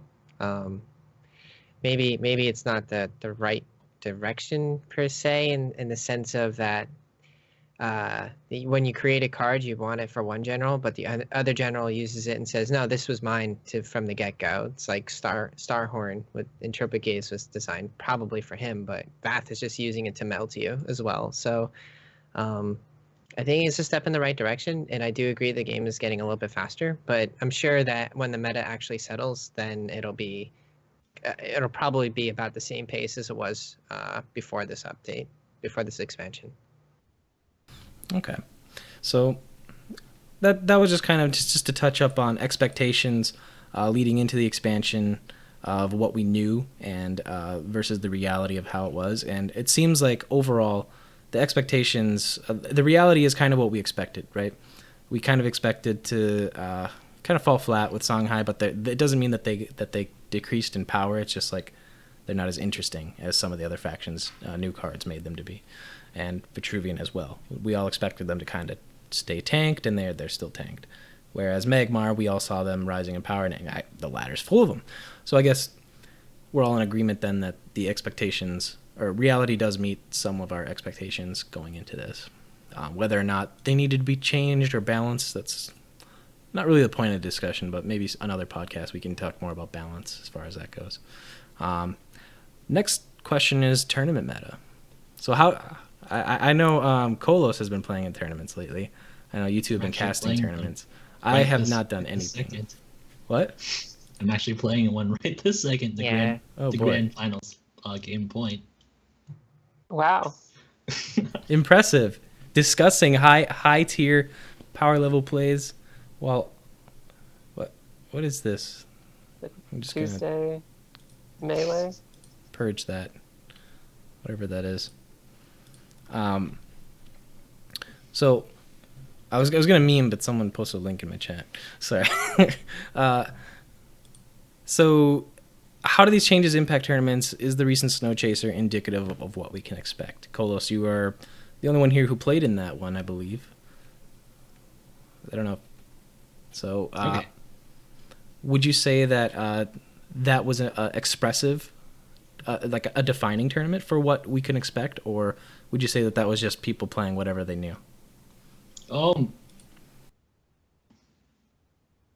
Jesus Christ. All right, we'll go to Okay. Fate. We'll go to Fate. No. I got this. Okay. I think every single competitor brought Magmar. And yeah, I think all the top performers were either Magmar or Cassiva, and the only one who did not bring either Cassiva or Magmar was me. So, is it representative of the future metagame? Maybe. Like I don't think a lot of people were brave enough to try anything super interesting.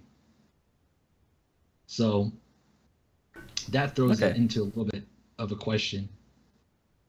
But I think it is a definitive of the future metagame. So without some breakthrough ladder deck that everyone starts seeing and getting kicked at, that's using a very different strategy with cards that probably are underplayed at this moment in time, you can see people still playing what they know is strong and what they perceive to be as strong rather than taking wild leaps, geomancing it up with Kage or something. Right. I think the defining faction will be Magmar and Cassiva. Okay. Wait, did you end up playing against Elena's Dance of Dreams deck? Yes. In the You did 4 Snowchaser? times, lost it once. Okay, see, so that's pretty unusual, right? Seeing something like that in a competitive top tournament. And Not really. It's okay. He thinks. All right. I understand. It didn't work out much. Okay, I think 2 of the 4 games that he lost, he was 1 damage away from winning. So there was good RNG on my part. That deck was not as bad as it looks, kind of. Kind of, yeah. Well, we can go over that deck in specific when that is actually our featured deck of the week. So, I see. We'll go over that deck in specific in a couple minutes. But as far as tournament metas go, Fate and Mara, Mara first and then Fate. Just kind of, do you think the meta will shake up quite a bit, or do you think that the same archetypes will still be showing just a little bit of a flavor difference as far as cards? I mean, okay, so I do think you'll see probably some traditional archetypes, and I even see Magmar on ladder, for example, still playing Sunsteel Defender, and going for like a traditional, and but like for example, casting the I mean, I saw a lot of memes casting the Sunday night fights or whatever it was called, and like I said, yeah, I think Legendary Pig and CD, I think they both made top 4, and I saw them play some really, really interesting, weird decks. So I don't know, maybe the draw cards that Magmar got lets them now make some things, like maybe make some meme decks competitive, or be able to choose out some wins or something. So I think, yeah, I don't know. So we've had 2 tournaments that are finished and 1 that's ongoing since, I believe. So the Snowchaser, the Sunday and the Tuesday tournaments. I think, and let's see, and Solafid won the Sunday one, I believe, with like a Fae list, Fae and Cassiva. So, and those were more traditional. So I think maybe like seeing consistent wins, you're gonna maybe look at more traditional list, and then occasionally you might see that the power level of some more interesting decks, maybe not as consistent, has been raised by some of the cards that were released, particularly for Magmar, maybe because of the card draw with combos. But I don't know. It's a bit early. Also, like I've Right. more. So I wanted to cast the Sunday tournament just to see like if anyone was doing anything interesting, and I did see some interesting things. So I'm excited, but it might move to like traditional decks, just merely for consistency's sake. And there's a lot to figure out at this point, which is an exciting thing. I agree. And Fate? Usually the tournament scene is just like a more consistent version of the ladder. So people aren't playing for like quick matches and stuff. They try to wrap like a ladder deck into a more consistent version of it. And in regards to the Dance of Dreams deck, that's usually a curveball deck. You bring that to throw your opponents off pace. Maybe it's something they're not used to playing against and puts them in an awkward position. That would be why you would play certain decks like that. CD with his Ironcliff Heart deck. That's something that you're not used to playing against. So what happens is that the Magmar deck that everyone's playing draws you cards, so you can play I call them greedy decks, like that use weird like things that you would normally not use, but the Magmar is actually giving you the consistency to actually draw your combos, versus if you had in-house card draw, you're wasting a turn to draw a card or mana. So those decks might actually prop up, but I think Lilith will definitely be, everyone's going to look towards her as like the one on top, and then and Magmar will be right beneath her. In terms of like what you see in tournaments, those are probably the two most consistent decks that'll be played. And then from there, you'll probably just see the regular list of generals: Cassiva, Argion, maybe Reva. If it depends how many generals are available. And then don't count out Faye either.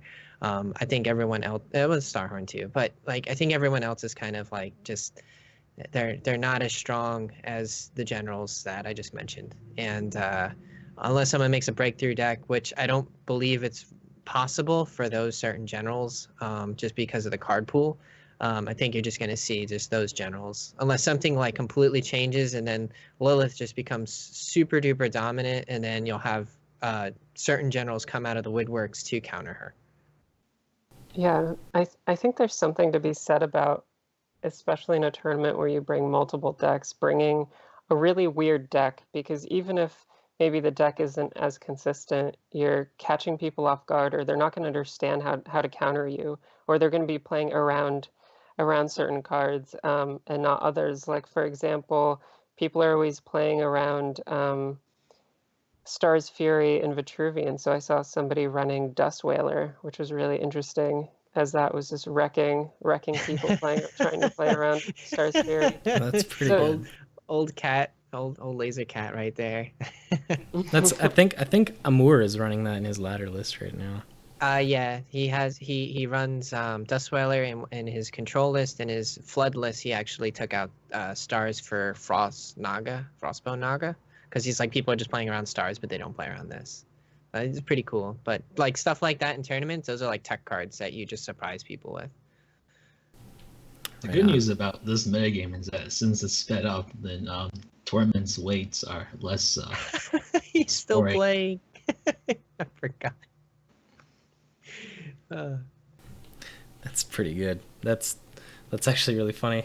I remember King of the Beta days where you'd take your whole day off because you had to wait. I remember I got to I was in like 4th place or something like that, and I was waiting for my bracket game. I was waiting for 2 hours, just chilling there, just waiting for the next person to catch up. Line are for that. I actually had to. That was the tournament I forfeited, where I was gonna play Scientist, and we went 1-1, and then he went on to play Zeze in the finals. I don't know if you remember that, Cole. I do remember it. There, he missed lethal, and we went 1-1, and I forfeited because I had to go for Thanksgiving. Oh well. But yeah, tournament time wait has definitely sped up, so that's a good thing. Other than that, I don't really. Does anyone else have any talking points that they want to bring up about the meta? Like, I have here a question about meta health. I think it's a little too early to tell the lasting effects of the expansion. Some cards obviously are auto include now. For example, I think most Magmars are just going to be more successful with Rancor. You know what I mean? It's a 2-drop and it does amazing damage, but there's some obviously there are some cards that may come or go depending on how their lists work, like Concealing Shroud that may or may not be in a Fey list or a Kara list or whatever. But do we foresee more of the same that's on the ladder right now? Like, the ladder is full of Liliths and more of full of aggro Magmars. It seems to be like just what's on the ladder. Do you guys think that's going to be the while until our next balance patch, or do you think that things are going to shake up for too long? Just predictions. Just out of curiosity, I think, I don't know, correct me if I'm wrong, but I think I heard there's not going to be a balance patch, at least at the end Right, of this until month or something. mid month, January, something like that. I think it's exciting, at least, to have all these new cards and give us a good chunk of time to play with them before, like, nerfing anything. And then, I don't know, at least it changes the game up a bit. Fate? We didn't have an Inquisitor Kron situation. I don't think That's we have true. we don't have a situation where we immediately see like something extremely just imbalancing and skews the meta so messed up that it warps it. And even though I love that meta, I will agree that it warped it really hard, and it warped it in an RNG thing. Now, Grandmaster Varix is the closest thing I think we have to it, but I still think it's still not as just it's just not the same as Kron. So Well, yeah, we didn't get any overwhelmingly powerful neutrals. We got Meltdown, who's great, but it's a late game card, so it's not. I'm not playing Meltdown into Meltdown into Meltdown starting turn 4. You know what I mean? yeah. Mara, you wouldn't know anything about Kron into Kron into Kron starting turn 2, would you? I don't. I don't. She did that to Yeah. me in a tournament once. That was awful. It was the worst experience I've ever had in Duelyst. I almost uninstalled. Not even joking. Not even joking. Yeah, I saw that game. It was really bad. I felt bad. I think Cryptographer is actually It's very pretty good. neutral though. Yeah, I think that's like one of the I don't know, sleeper cards this set. I think It's more a, and it's more a decks will Byssian card for utilize it. sure, right? Oh, Faye uses it. I've seen Vath use it. Seen Songhai did this to me turn 1. Them going second, I just lost the match immediately because I couldn't reach their Heartseeker. So like, Where's your Bone Swarm tech, man?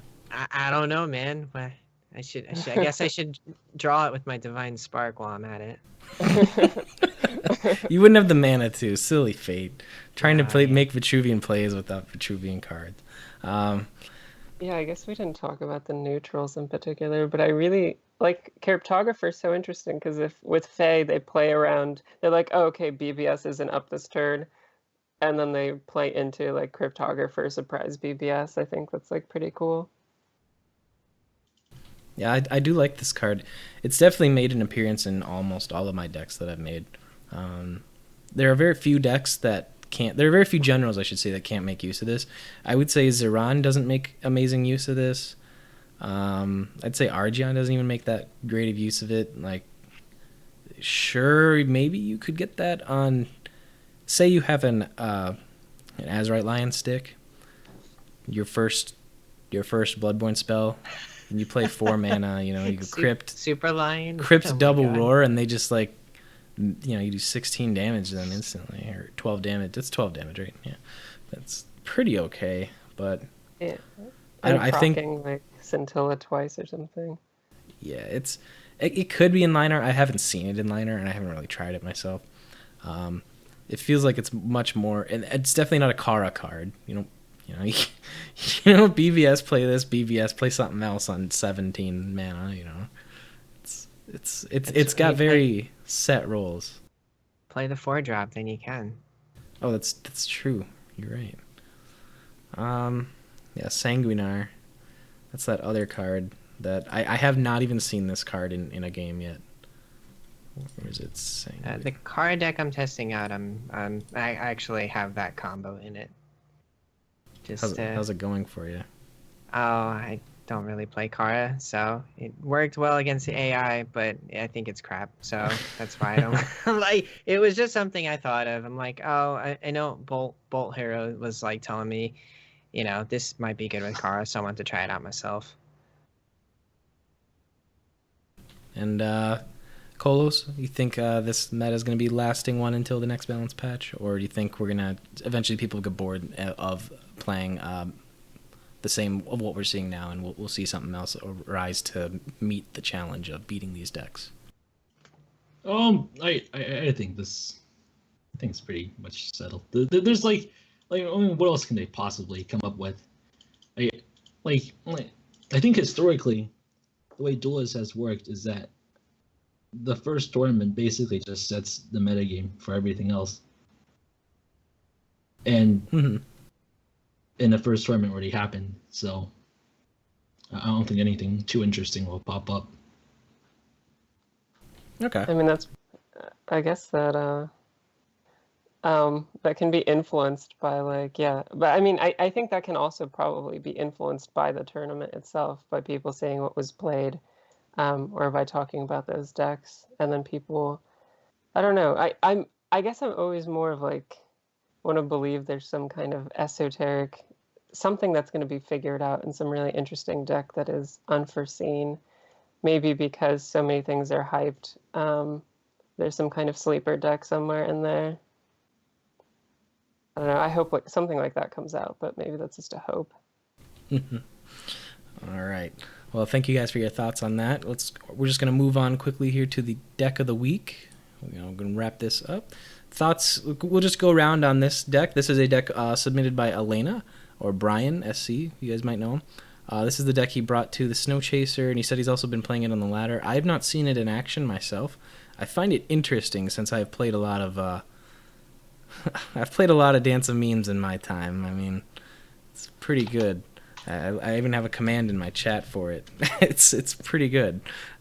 So there's a lot of good things about seeing this card. I don't know, Colas, you're the one that's played against it, so we'll save you for last. Mara, what are your initial thoughts on this deck? I mean, right, it's interesting that the Twin Fangs is taken out merely just for getting mandrakes and dealing a ton of damage with your entropic gazes. So I didn't personally watch this deck. I think it's cool that it was played. I guess there's not I don't know what to say on top of that, but yeah, it's surprising and cool to see this brought to such a tournament. I think it's really weird that it doesn't play Decimus. It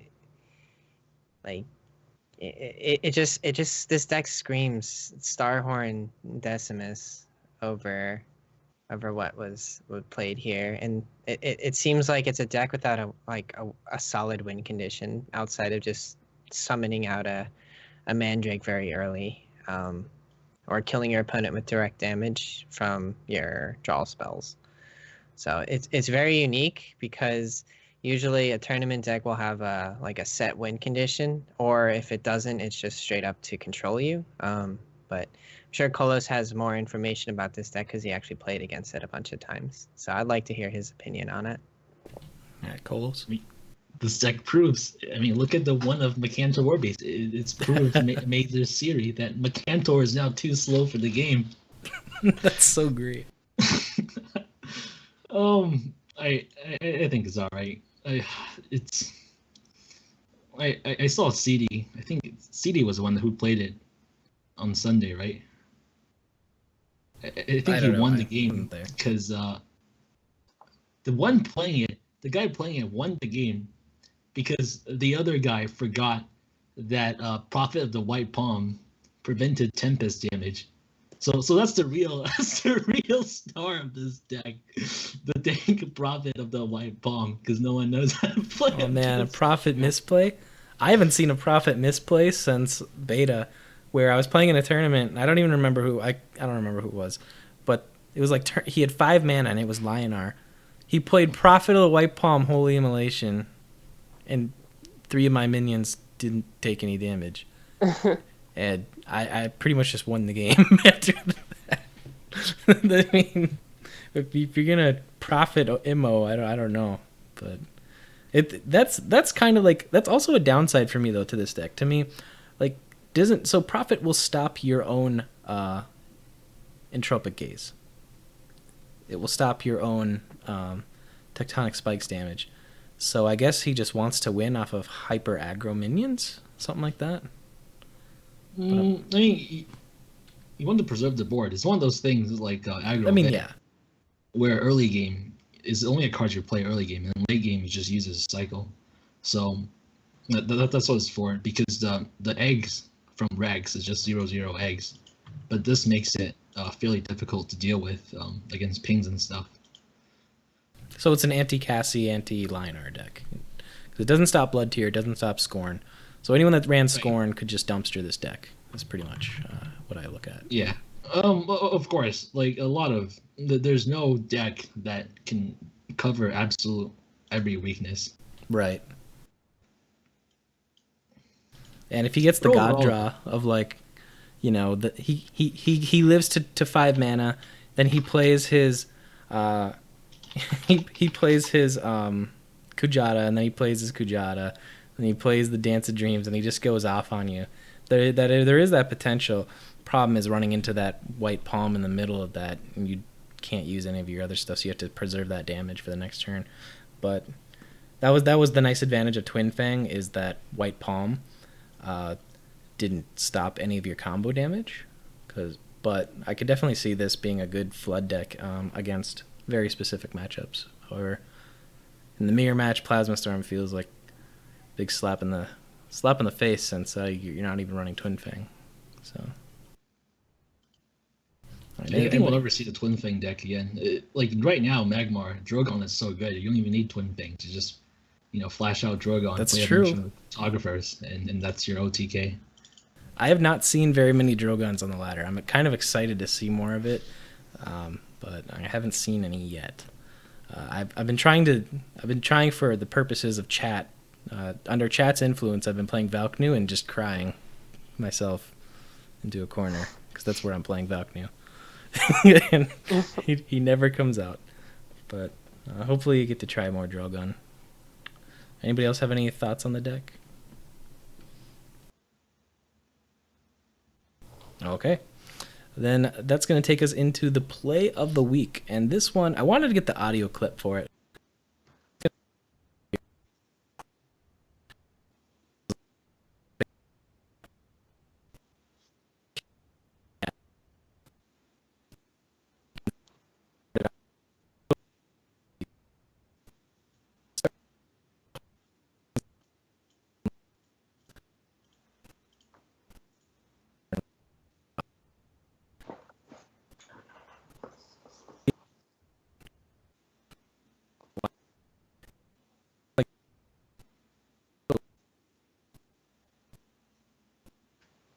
Oh man, look at that fast.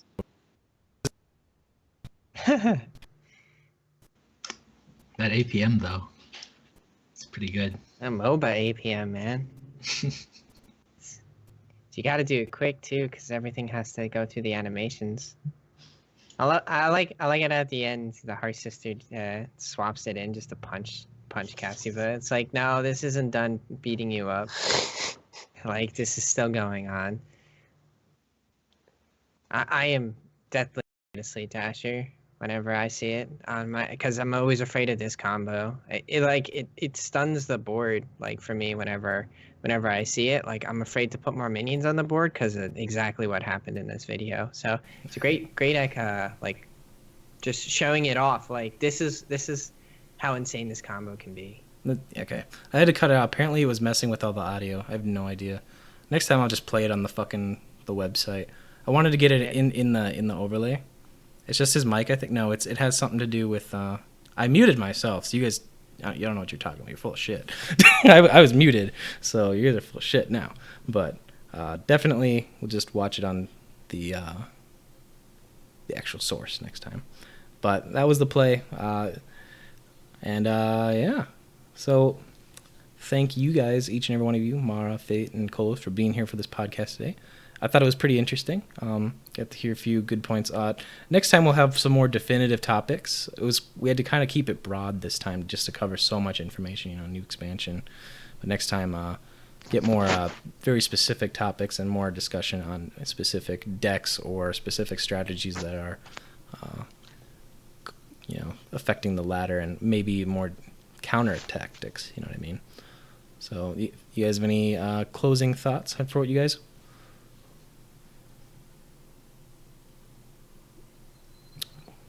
I'll start since no one else wants to jump. Everyone that plays Night Watch on the ladder, I hate you. You can all go. Whoa. Okay. Every single one of you. Stop playing that card. It's bad. Let me do my thing. There's only 2 or 3 Vitruvian players. Let me do my thing, please. I beg of you. Stop stream sniping me and using Night Watchers. Here's my statement. Actually, I have a lot of fun with the expansion, even though I didn't get really much of a boost. And it's great seeing other generals get the limelight. So, before it was just Raven. Now it's Vath, Starhorn, Cassiva, Lilith, and Argeon. Yeah, I've seen some Zorans and Fae. So it's a nice mixture. It's more generals than it was before. I agree. Mara, Kolos, anything to say? All right, I have something to say. Okay, so in regards, I almost swing back to the best deck in the game thing. Okay, so the scientific, the process of scientific discovery goes like this. I mean, I cannot prove a negative, and that is, I mean, you can say, all right, clearly, Variax Lilith is not the best deck in the game, but until someone throw out a better list, until someone has the balls to throw out a better list and call that list the best deck in the game, then I guess it is the best deck in the game. So. I'm just gonna PM Solifid real quick. Tell him to make an account on the forums. And where'd you post that? Did you post it in the forums? Because I've not. On Reddit.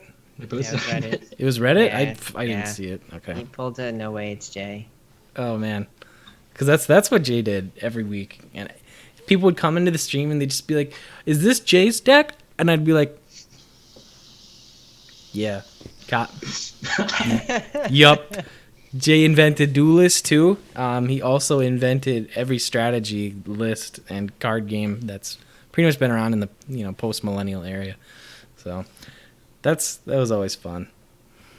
But Mara, anything to say? No, yeah. I don't know. This was great. It was nice. It was cool seeing everyone's thoughts and grievances and excitements about the meta and where it's going, where it could go. I don't know. I think this is a great discussion, and I do think that I'm curious, like this Lilith list though. I feel like I think it's kind of like you're playing this numbers game if you're you only have one win condition in it.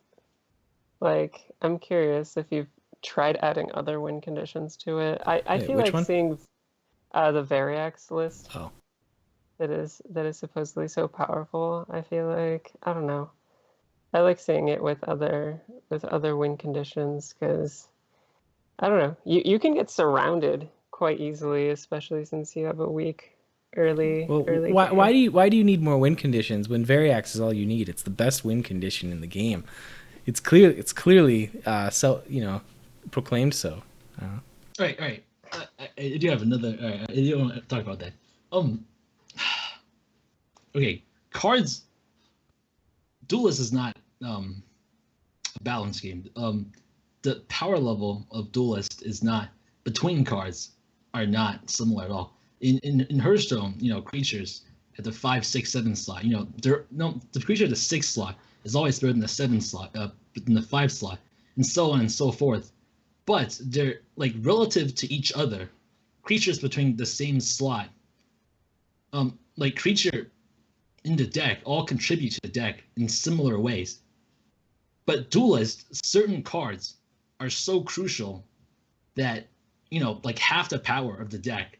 Half the power of the matchup would just rest in that one card, and such a card is like Kaleno, or like Holy Immolation. So when people say, "What the fuck, Carlos? Why one win condition? Why not just add more random shit into it?" It's this, like, okay, how many games of Tempo Argeon have you won where you haven't drawn a single Holy Immolation? How many games of Cassiva have you won where you don't hit the on-curve Revenant? Compared to someone who did hit the on-curve Revenant. The people are not looking at the statistics. People are not looking, like, there's some games where you're simply not going to win. And that is obviously the case with the Variax deck if you don't draw Variax. But with other, that doesn't mean that it's any worse than other decks. In other decks, is the exact same thing. Like, are you guys feeling it? Oh, I get it. I get it. Like, it's definitely like, so Songhai without Inner Focus in their aggro deck is, you know, quite weaker as opposed to drawing Inner Focus. But if you put Purgatos in that deck and then have